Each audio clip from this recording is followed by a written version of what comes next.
If you hang out in Type Soul circles or the Type Soul community at all, you'll hear one sentiment echoed constantly. Nerf Hakuda, or like some variety of that. And I'm not gonna lie, bro, I was right there with y'all, but I've been playing Hakuda for the last week, and I've made some discoveries. And if you want to know about that, like, comment, subscribe. 100% of my subscribers are subscribed. You don't want to be left out, because that, that's cringe, that's lame as hell. But lock in, let's talk about the real issue with Hakuda.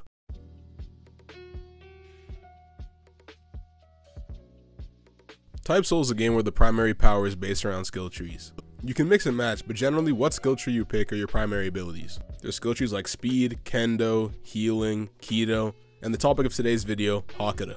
While the other skill trees generally have slashes and, blast based moves, Hakuda functions very differently. With other skill trees, you generally stay on the ground to deal your damage, with the occasional up tilt like Rising Swallow. But Hakuda is different. With Hakuda, you generally rely on up tilts to take your opponent into the air. I guess quirk to Hakuda, you'd imagine that on the ground it's pretty terrible. On the ground, especially with Quincy Hakuda, you essentially just become a counter specialist and you have to really play around your up tilts. Once you're in the air though, it's demon time. And that's where you really begin to do your damage. Devastating combos like negation into death flare, into catching dragon, into rising shot, into pulse, into superstar G, into Tora reach, into negation, stuff like that. The Hakuda general experience. But yeah, that probably does sound very brain dead, and I'm not gonna lie, it kind of is a lot of the time, because it's kind of shocking how few people can actually parry Hakuda. And it's always hilarious to me when someone just starts holding F, because then I just press like one button and then they're cooked. And that level of just limiting your options to just having to learn to parry it or just die is kind of the issue with Hakuda. Which kind of just parlays into my next point about Hakuda, which is that it literally is just a noob stomper. I started playing Hakuda at the very start of the season, and I was terrible at it. I got cooked. I looked like a fish out there, I can't lie. It was not a pretty sight to see, but I eventually locked in. And I'm not gonna lie, bro, once I did, the game just started coming stupidly easy. People couldn't parry, they would go for blocks, they would try to use counters and just get spine rended. It was just not a pretty sight to see. It got to the point where I started like feel bad, but then I was like, the true hogs and skill boxes, they help wipe the tears a little bit. But yeah, in low ranks you just cook because no one knows how to deal with Hakuda.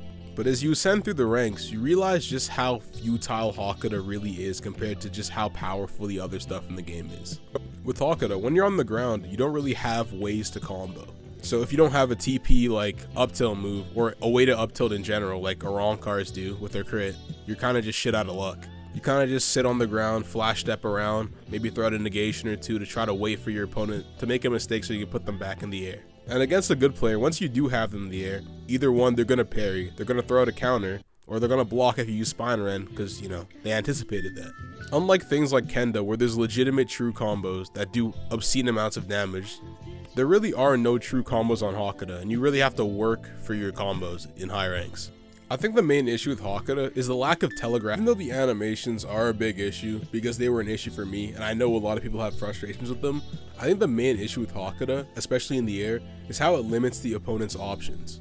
Although it's pretty rare, if you don't have a hyper armor move, a counter, or like something to get out of a Hakuda combo, you're kind of shit out of luck if you don't know how to parry. For a lot of people, their only answer to an up tilt is literally just to counter it. But if you're fighting a Hakuda player with a brain, you're cooked. Against most other skill trees in the game, you have the option to dodge, parry, block, other stuff. But against Hakuda, unless you're in a specific animation frame, your only real option is to parry or get cooked. And if you miss that parry, you're eating a move. And if you miss another parry, you're eating another move, and the cycle continues. It's a devastating loop, and it's definitely part of the Hakuda problem. My first fix to the Hakuda problem is to better telegraph the attacks, because a lot of them come out stupidly fast, and there's no real animation to them. My second would be to distinguish these animations, because generally short. Next would be allow other ways to avoid Hakuda combos, because right now being forced to literally just parry, with tight timings, with tough animations to read, is really dumb.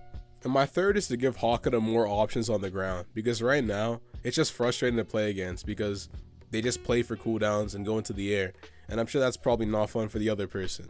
I think these three things would fix Hakuda and make it a lot less annoying to fight. Before I end the video though, I want to have a heart-to-heart to some of the Type Soul players out there though. Why do y'all have so much smoke for Hakuda players, but not these Soul Reaper Kendo freakazoids, dude? I swear to God, ever since they added Odachi, all these Soul Reaper Odachi niggas, they just think they're Cardi, bro. Every single time. Rising Swallow, Sonata Flow, true combo by the way. Various other true combos. Eviscerate, Sonata Flow, Rising Swallow, Fast Fang. Every match, bro. I hate all of you. You guys all suck. You're the scourge of the earth. I don't want to hear anything about Hakuda. Hakuda has no true combos. You have to work for your combos on Hakuda. Soul Reaper Kendo, you press 2 buttons, a bar and a half. Sorry, buddy, you picked the wrong class. Like, how are we gonna complain about like Hakuda when Craze Blitz Essence does like half a bar? And bro, holy shit, Horizon Essence does a bar, and it has hyper armor. And Kendo Soul Reapers are yapping, bro. Shut up. I hate you. I think I need to make another video on just like general Type Soul community brain rot, because there's literally no way people have convinced themselves that anything on Hakuda is better than Kendo. Every complaint y'all have about Hakuda, hold like the just parry bullshit, applies to Kendo. But y'all don't want to talk about, oh, nerf Kendo, because y'all all crutch Kendo, bro. Talking about some nerf Hakuda. Shut up, nigga. Shut the fuck up, nigga. Shut up. What we really need to talk about is government mandated hobbies for Type Soul players. Hear me out, people. We get every single one of these fucking Elo demons, these ranked dwellers, we get them all a hobby, bro. Like basket weaving, finger painting, like clay basket making or some shit, bro. Like I just be like I'll just like queue late at night, bro, and I'll queue into some jobless freak, bro, who has 2 million hours on Type Soul somehow, and I'll just get greened. And I just think to myself, bro, if this guy had a loving dad, maybe like a hug from his mom every now and again, like perhaps like a hobby, a side career in basket weaving, maybe I would have won this match. Like, bro, like some of y'all niggas need hobbies, bro, because like I really just can't keep up, bro. Type Soul is the only game that just makes me feel like an unk, bro. That's even after playing Quincy Hakuda, bro. Like, y'all need to chill. You know, that's really it. That really derailed, but you know, have a good day, people.